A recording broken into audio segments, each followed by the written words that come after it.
planned it. Every single detail, the venue, the guest list, the timing. And I didn't see any of it coming until I was standing in the middle of my own graduation party with champagne on my dress and my mother's voice still ringing in my ears. Let me back up. I'm the younger of two daughters. My sister, 4 years older than me, was always the one my parents talked about at dinner. The one whose report cards went on the fridge. The one my dad introduced first when relatives came to visit. I don't say that to sound bitter. I say it because it's just true. The way a lot of things in my childhood were just true without anyone naming them. My name is Faye. I'm 31 now. I work as a physical therapist at a rehabilitation centre in Columbus, Ohio. I have a small apartment with too many plants and a cat named Biscuit who has exactly one personality trait, loudly demanding breakfast at 5 in the morning. I tell you this so you know I built something. I built a whole life. And for a long time, I told myself that what my family did or didn't do didn't touch any of that. I was wrong. The story I'm about to tell you starts 7 years ago, but it really started much earlier than that. It started in the way my mother always introduced my sister as our overachiever and introduced me as our other one. It started in the way my dad would proofread my sister's college essays but couldn't remember what school I was applying to. It started in the 10,000 tiny ways a family can make one child feel like a guest in her own home. But I stayed. I kept showing up to holidays. I kept sending birthday texts. I kept telling myself they love me in their way. Some parents just aren't expressive. Some families are just like this. And then came the graduation party. I had just finished my master's degree.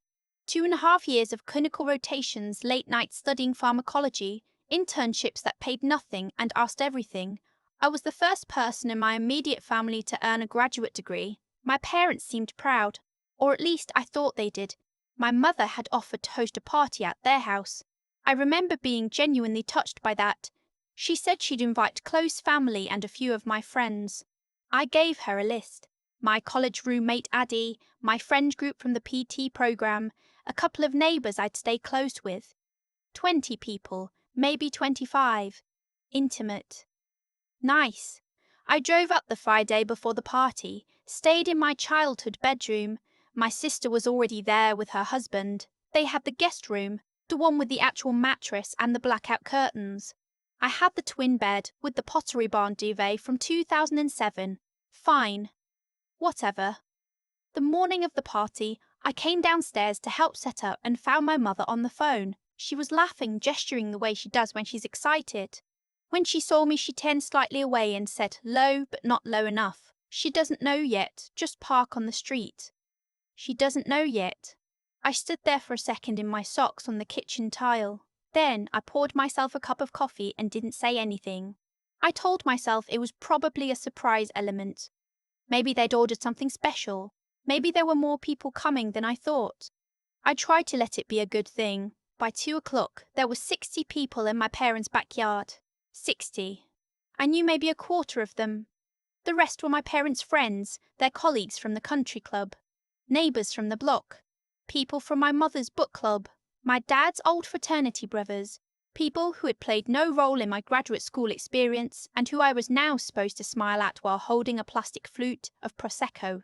My actual friends, Addie, Marcus, the people I'd wanted there, were clustered near the back fence looking slightly confused. My mother floated through the crowd in a yellow sundress, accepting congratulations from people on her daughter's achievement, as though she had personally defended the thesis.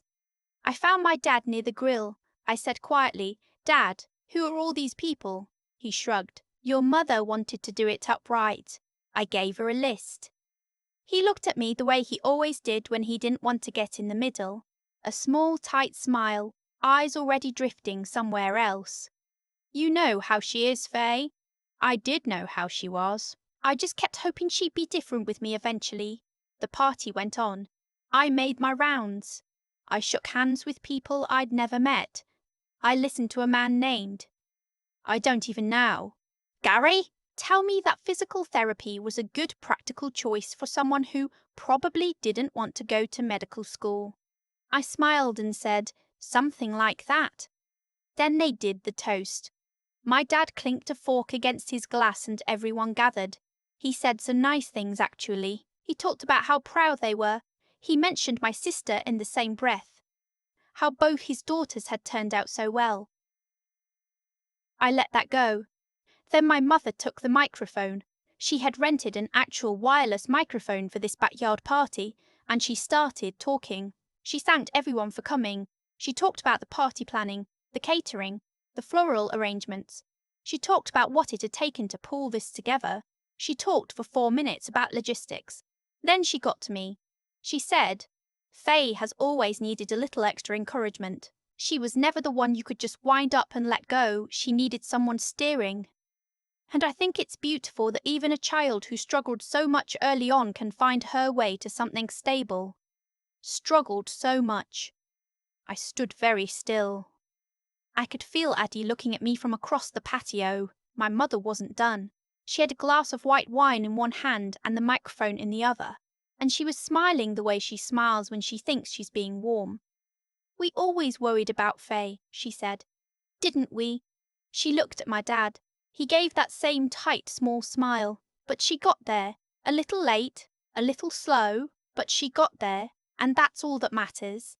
A little late, a little slow, in front of 60 people, half of whom I had never met. Someone near the front laughed softly, like it was a gentle joke. Someone else said, "Or." My sister was looking at her phone. I set my Prosecco down on the nearest table, very carefully, like I was afraid of what I might do with my hands. I said, "Thank you, Mum," in a voice that didn't sound like mine, and then I walked to the side of the house, sat down on the step by the gate, and called Addie. She came immediately, slipping out through the crowd with her purse still on her shoulder. "Did that just happen?" I said. "Yeah," she said. "It did. In front of everyone." "Yeah." We sat there for a minute. The party continued 10 feet away. I could hear my mother laughing about the centerpieces. I went back in. I finished the party. I thanked people for coming. I ate a piece of cake that had been ordered from a bakery my mother liked, not the place I had mentioned when she asked if I had a preference. I cut the cake myself, because the catering staff was on a break. That night, after everyone left, I helped stack chairs. My mother poured herself a final glass of wine and said, "I think that went really well." My dad was already watching television in the other room. I said, "Mum, the speech." She looked at me. "What about it? You said I was slow. You said you always worried about me, in front of 60 people." "Faye." She set her glass down with a small sigh. "I was being real. People appreciate honesty at these things. It's not like I said anything untrue. You don't think that was humiliating? I think you're being sensitive." She picked her glass back up. "You always do this. Someone tries to celebrate you, and you find a way to make it about being hurt." I drove home the next morning without saying goodbye to anyone. I told myself I needed time before I said something I couldn't take back. I took 3 months. In those 3 months, I went back over a lot of things. The way my sister's college graduation party had been 30 people, all her friends, a DJ, and a banner with her name on it in 12-inch letters. The way my parents had flown across the country for my sister's work promotion, but couldn't make it to my clinical pinning ceremony because they'd already booked a cruise. The way my mother had once told me, during a fight when I was 19, that she and my dad had always known I would need more looking after than my sister because I had come out needier. Needier. I was a baby. Babies are needy. That's the whole deal. I also, in those 3 months, got a call from my grandmother's estate attorney. My grandmother, my mother's mother, had passed away the previous winter. I had been close to her, or at least I'd thought I was.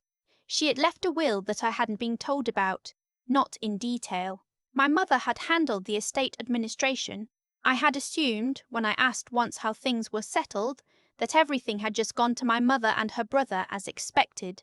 The attorney called because he was doing a final distribution audit and he needed me to confirm an address. I said, "For what?" There was a pause. He said, "For your portion of the estate. Your grandmother left a specific bequest to you." I sat down on my couch. Biscuit jumped up next to me. "She left me something." Yes, per her will, she left equal specific bequests to each grandchild. In your case, that was a cash amount and a piece of jewellery. He named the amount. It was not nothing. It was, in fact, enough to matter. The kind of amount that could pay off most of a car or make a real dent in student loans. I said, when was this supposed to be distributed? He said it should have been sent out within 60 days of probate closing. That was approximately 14 months ago. 14 months. I called my mother that evening. I told her the attorney had contacted me. I told her I knew about the bequest. There was a silence that lasted long enough that I thought the call had dropped. Then she said, I was going to tell you. 14 months ago, Mum. There were complications with the estate. It wasn't simple. He said it was a direct bequest. He said it was specific and separate from the general estate. Another silence. Then, you know how much your grandmother worried about you. She talked about wanting to make sure you were taken care of. I was trying to make sure the money was managed properly. Managed properly by her, without my knowledge. Where is it? I said. Faye, where is my grandmother's money? I used some of it, she said, for the party. I used some of it for the party and I was going to replace it before you found out. She used my inheritance to throw a party I didn't ask for, full of people I didn't know, where she called me slow and late and a child who needed steering in front of 60 guests. I didn't yell. I noticed that about myself later, that I didn't yell. I just said, I need you to send me the attorney's contact information for whatever's left, and I need you to not call me. Faye, you're being dramatic. I hung up. The next morning, I called the estate attorney back. I explained that I believe funds from my grandmother's specific bequest had been used without my authorization. He was quiet for a moment and then he said carefully that he would need to look into the records. He recommended I consult a probate attorney independently. I did. My attorney was a woman about 10 years older than me, small and precise, with an office full of orchids and a way of asking questions that made me feel like every answer I gave was being filed somewhere important. I told her everything, the timeline, the amounts, what my mother had admitted on the phone. She explained my options. Depending on what the record showed, I might have a civil claim for the misused funds. There was also the matter of the estate having been administered without full disclosure to the beneficiaries. She said, I want to be clear. This is your family and these decisions have consequences that go beyond the money. Do you understand what you want here? I thought about the speech. I thought about a little late, a little slow. I thought about 60 people I didn't know, eating food I didn't choose at a party funded with my grandmother's gift to me. I said, I want what's mine. She nodded like she'd heard that before and started making notes. The process took 5 months. My mother retained her own attorney at that point, which told me something important, that she knew she had exposure. There were a lot of cold formal letters. There were records requests. My sister texted me twice to say I was tearing the family apart. My dad called once, didn't mention the money, and asked if I was still set on all this. I said yes. He said okay, and we hung up. In the end, my mother agreed to a settlement. She repaid the full amount that had been taken, plus a small additional amount that her attorney negotiated as resolution of all claims. I didn't get everything, but I got enough. My attorney filed the final paperwork on a Thursday afternoon and called me after 5. It's done, she said. I thanked her. I sat in my car in the parking lot outside my rehab centre and I called Addie. It's done, I told her. She said, how do you feel? I thought about it honestly. I said, like I set something down I didn't realise I'd been carrying. There's a thing that happens when you grow up as the other one. You spend years editing yourself, shrinking, making yourself easier to overlook so the oversight hurts less. You become fluent in the language of almost good enough. You learn to pre-apologise for taking up space. I had done that for 30 years. I have not spoken to my mother since the phone call where she admitted what she'd done. I have not spoken to my father since that last phone call in the car. My sister and I exchange texts about twice a year, birthdays, holidays, and I keep them short, and I mean them less than I used to. I still have my grandmother's jewellery. That part had been kept separate, held by the attorney. A small gold brooch that she wore to church. I don't wear it much, but it's in a dish on my dresser next to my keys, And some mornings I look at it and I think about her and I think, she knew, she saw me. She left me something that was mine on purpose. That matters more to me than the money ever could. A few weeks after the settlement closed, I redecorated my apartment. New curtains, a proper reading chair. I bought myself a real celebration dinner, a nice restaurant, Addie and 2 other friends, a bottle of wine I actually liked. We stayed for 3 hours. We were loud. I laughed until my face hurt. Nobody called me a little late or a little slow. Nobody had to. If you've ever sat at a table in your own family and felt invisible, if you've ever been the other one, the difficult one, the one they worried about, I want you to hear this. What they said about you was never an accurate description of you. It was a description of what they needed you to be, so they didn't have to look too closely at themselves. You don't have to keep carrying that.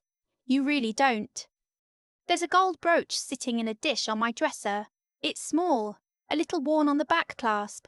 My grandmother wore it to church for probably 40 years, and every morning when I grab my keys, I see it, and I think about cause and effect. How every choice eventually finds its consequence, whether we're watching or not. My mother made choices for a long time, small ones, mostly. The kind that don't look like much on their own. She chose which daughter's name went on the fridge. She chose whose milestones got flights and who's got excuses.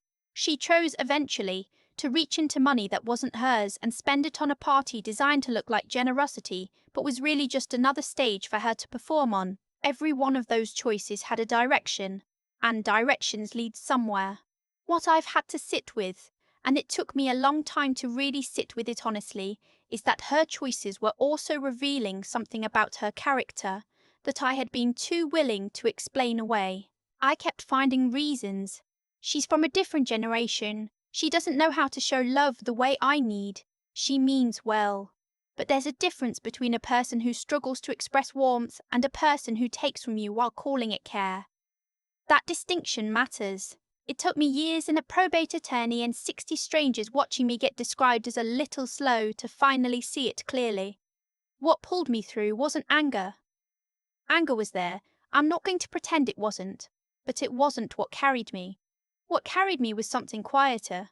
It was the part of me that had driven myself through a master's program, through rotations and board exams and early mornings, and patients who were having the worst days of their lives and needed me steady. That steadiness didn't come from my mother's approval. It never had. It came from something I'd built myself, slowly, out of the decision to keep going even when no one in my family was watching. I think about integrity a lot now, not as a concept but as a daily practice. My attorney filed paperwork. I signed documents. I made phone calls I didn't want to make. I did those things not because I was certain I would win, but because I knew what was right and I knew what had been done was wrong. And I wasn't willing to pretend otherwise, just to keep the peace I'd never actually had. And I think about Addie, who came through the crowd at that party without me even asking, who sat down on that step with me and said, "Yeah, it did," when I needed someone to confirm that I wasn't crazy. That's what real people in your corner look like, not the 60 guests my mother invited to make herself feel important. One person who shows up. Faye. The version of me standing in that backyard holding her champagne very carefully. She had been carrying so much for so long. The need to prove something, the hope that this time would be different. The exhausting work of shrinking yourself to fit into a space that was never really made for you. I set it down. Not all at once. But eventually, I set it down. And what I found underneath it, once I stopped carrying it, was just me. Whole. Enough. Always had been.